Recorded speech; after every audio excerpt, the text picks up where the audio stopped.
मला एक सांग, रिसेशनचा म्हणजे आर्थिक मंदीचा म्युच्युअल फंडवर काय परिणाम होतो?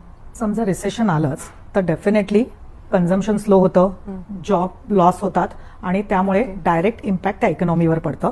तर जर का तसं इंडियात होतंय तर डेफिनेटली इंडियन मार्केट्स ग्लोबल म्हणजे ह्याच्याप्रमाणे आपल्याला इम्पॅक्ट येणार आणि त्याचा डायरेक्ट इम्पॅक्ट म्युच्युअल फंडच्या पोर्टफोलिओवर पण होणार. सो बट मी आता जी इंडियाची पोझिशन बघतीये त्याच्यात आपल्या ग्रोथमध्ये स्लो डाऊन होऊ शकतं, पण रिसेशन येण्याची शक्यता मला कमी वाटते. का ते मी तुला सांगते. कारण का आपल्याकडे 70% यंग पॉप्युलेशन आहे, त्याच्यामुळे कन्झम्पशन आपल्याकडे कमी होणं हे फार कठीण आहे. ते बघता आपलं कन्झम्पशन जर का होत राहिलं तर स्टॉक मार्केटमध्ये फ्लोज येत राहणार, बाहेरून पण आपले फॉरेन इन्व्हेस्टरचे पण फ्लोज आपल्या इंडियात येत राहणार आणि त्याच्यामुळे असं स्लो डाऊन होणं फार कठीण दिसतंय. सो असे फॅक्टर्स आपण न कन्सिडर करता आपलं इन्व्हेस्टमेंट करत राहणार.